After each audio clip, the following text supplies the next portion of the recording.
తెలంగాణ రాజకీయాల్లో కొత్త సమీకరణాలు మొదలయ్యాయి. తెలంగాణలో టీడీపీ తిరిగి బలం పెంచుకోవడం కోసం ప్రణాళికలు సిద్ధం చేస్తోంది. ఏపీలో కొనసాగుతున్న 3 పార్టీల కూటమి తెలంగాణలోనూ విస్తరించాలని ఆలోచన ఉంది.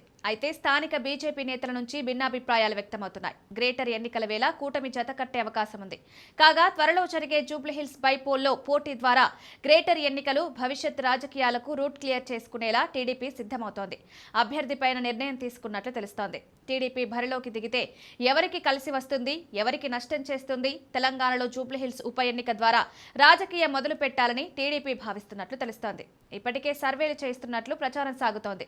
సిట్టింగ్ ఎమ్మెల్యే మాగంటి గోపీనాథ్ మరణంతో జూబ్లీహిల్స్ బైపోల్ పైన ప్రధాన పార్టీలు చర్చలు, లెక్కలు మొదలుపెట్టాయి. జూబ్లీహిల్స్ ఉప ఎన్నిక అక్టోబర్ నెలాఖరులో జరిగే అవకాశం ఉంది.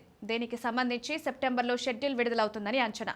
కంటోన్మెంట్ సీట్ తరహాలోనే జూబ్లీహిల్స్ స్థానం దక్కించుకోవాలని కాంగ్రెస్ భావిస్తోంది. ఇప్పటికే ఈ స్థానంలో పరిస్థితుల అధ్యయనం, నిర్ణయాల కోసం పొన్నం ప్రభాకర్, తుమ్మల నాగేశ్వరరావు, వివేక్తో సీఎం రేవంత్ ఒక కమిటీ ఏర్పాటు చేశారు. 2009లో ఏర్పాటైన ఈ నియోజకవర్గం నుంచి మాగంటి గోపీనాథ్ 3 సార్లు గెలిచారు. 2004లో టీడీపీ నుంచి గెలవగా ఆ తర్వాత బీఆర్ఎస్లోకి వెళ్లారు.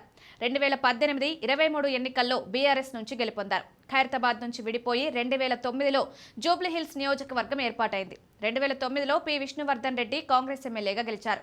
ఇప్పుడు బైపోల్లో కాంగ్రెస్ నుంచి అజరుద్దీన్, పీజేఆర్ కుమార్తె విజయారెడ్డి, నవీన్ యాదవ్ పేర్లు పరిశీలనలో ఉన్నాయి. ఇక్కడ ముస్లిం మైనారిటీ ఓటింగ్ కీలకం. కాంగ్రెస్, ఎంఐఎం మధ్య పోటీపైన అంగీకారం కుదిరితే మొత్తం లెక్కే మారిపోవడం ఖాయంగా కనిపిస్తోంది.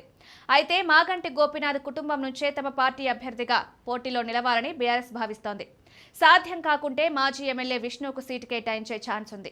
ఈసారి అనూహ్యంగా టీడీపీ సైతం ఈ నియోజకవర్గంలో పోటీకి సిద్ధమవుతున్నట్లు తెలుస్తోంది. టీడీపీ నేతల లెక్కలు భిన్నంగా ఉన్నాయి. నియోజకవర్గంలో సామాజిక సమీకరణాలు, ప్రస్తుత పరిస్థితులు అనుకూలంగా ఉన్నాయని భావిస్తున్నారు. ఏపీలో సక్సెస్ అయిన ఎన్డీఏను తెలంగాణలోనూ విస్తరించాలనే ప్రతిపాదన ఉంది. త్వరలో గ్రేటర్ ఎన్నికలు జరగనున్నాయి.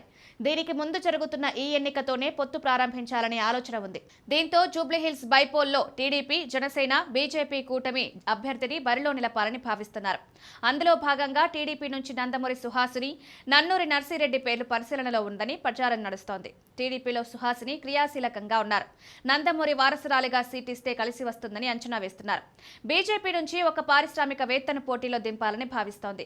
ప్రస్తుతం చర్చల స్థాయిలో ఉన్న ఈ ప్రతిపాదనలపైన 3 పార్టీల అధినాయకత్వం చర్చించి తుది నిర్ణయం తీసుకోనుంది. టీడీపీ పోటీపై అధికారికంగా నిర్ణయం తీసుకుంటే గ్రేటర్ కేంద్రంగా తెలంగాణలో కొత్త రాజకీయం మొదలుకానుంది.